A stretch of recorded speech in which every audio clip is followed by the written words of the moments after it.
All right, welcome back to another episode of the Paycheck to Daycheck Reselling Podcast. Today, we're going to be talking about something that Liz actually just experienced for herself, and that is taking time off from reselling. So I'm going to let her start since she's the one with most recent experience about it. There's going to be different reasons why you're going to want to or need to take time off of reselling. You might have a 9-to-5. It's affecting your reselling business. You're not able to put as much time into reselling. Life happens. Maybe you get sick. Your kid gets sick. Maybe you have a death in the family or a wedding in the family. You might be going on vacation, which is exactly what Casey and I did. And it's really okay to take time off of reselling. Don't be afraid that your sales are going to stop and that when you return, you're still not going to have any sales. That is, I think, a big myth in the community. I want to share our experience. So Casey and I, last week, we met his childhood friends at the Grand Canyon. We started there. I enjoyed taking the time off and recharging my batteries. We spent 2 days at the Grand Canyon. We drove to Sedona, Arizona for 2 days. And then we had 2 days in Pine, Arizona at our friend Mark's A-frame cabin, which is super cute. I posted on Instagram. It's okay to take time off. I think don't be afraid to do it. It's really good because it will recharge your batteries. You can spend time doing other things. Reselling can be draining. And so sometimes you need to refocus, you need a reset, and that is okay. So I wanted to kind of share some tips on when you need to take time off of reselling, because some of you might be a beginner reseller and think, well, I need to take time off. What should I do? Like, what are the best practices for when you need a break? So I would think the one thing, if it's time off that you have planned, try to have a bank of items that are in draft for when you return. So it's helpful when you return that you won't feel like you're behind. It might not be possible if you are taking a break unexpectedly, but if you can, try to have like 10 to 15 draft listings. That way, when you get back, turn off your vacation or change your handling time back, and then you'll have some listings that you can list.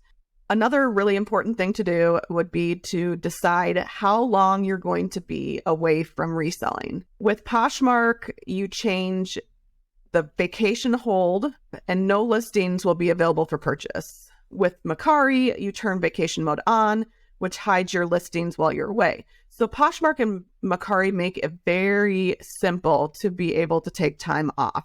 And when you're doing that on Poshmark, it'll say all your listings are not for sale. And on Mercari, it actually hides all your listings so nobody can see them. So that makes it very simple. And you can put the start date and the end date. With eBay, it is definitely a little trickier. So with eBay, you can set your time where you pause sales for up to 30 days. Buyers can't buy the fixed price items, but they can buy auction items. So that's something to consider. If you're going to take time away and you have an auction, you still might have somebody buy that auction item, even if you are setting your time away. You can also set it where you can set your time away on eBay and allow sales for 15 days. I don't set time away on eBay. I actually changed the handling time. So we were gone 5 business days last week. We usually have 1 day business day handling time.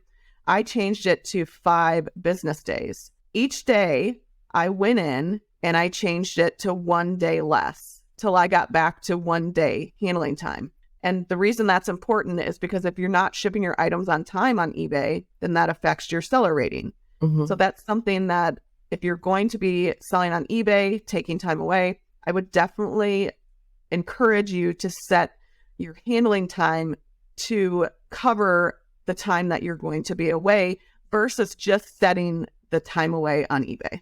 So when you are changing your handling time as well, something that we have mentioned in another episode, if you have someone that goes ahead and purchases an item anyways, even though you have, let's say it's a 5-day handling time, it's a really good idea and a great practice to message that buyer. It is so much better to just be upfront with them and let them know, like, hey, thank you so much for purchasing whatever the item is. Really appreciate your business. I just wanted to let you know that I do have a 5-day handling time because, whatever, like you don't really have to give them a reason, I guess, but I do have a 5-day handling time set right now.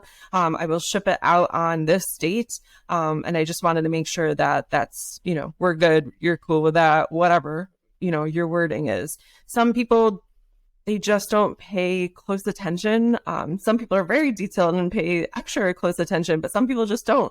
And maybe they need the item for a gift, and that 5-day handling time, it's going to put it after the time that they need the item. So it's just better to reach out and provide great customer service, because, they're going to appreciate that. And maybe they'll even remember that for next time. Like, this was a really great seller. They sell a lot of golf clubs or Hawaiian shirts or whatever. And I really like these things. So next time, because they were so communicative with me, I'm going to look up their store or save their store and, shop with them first next time, because I know I can trust them, to be honest, and upfront. And one of the reasons we also do change the handling time, I mean, technically, if you wanted to, you could end all your listings and then have 0 active listings. Mm-hmm. You could technically do that.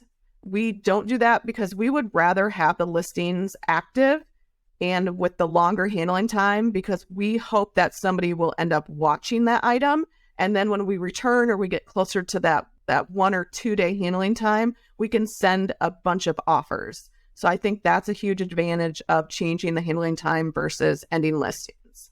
But in the end, don't be afraid to take time off. When you're taking time off and your listings aren't available for sale or whatnot, yes, you're not going to get the sales. I mean, sales will naturally decrease during this time.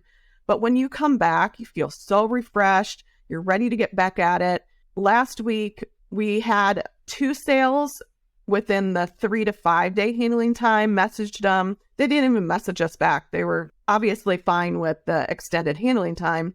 But as soon as we got closer to that 1 day handling time, we sent offers to the buyers. We still had close to what we usually have on the weekend from sales. So I don't think that taking that time off and changing that handling time truly affected our sales at all. So I think that's one thing to don't be afraid to take time off, because you're still going to get sales. So another thing with taking time off, even though we're taking time off from having active listings and our stuff for sale, we love traveling and going to other places to source and thrift. And that was exactly what we did this trip. So even though we were supposed to be taking time off and enjoying it with friends, which we did a lot of hiking, went to really good restaurants, but we also knew that we would be in different areas of Arizona. Sedona had a Goodwill.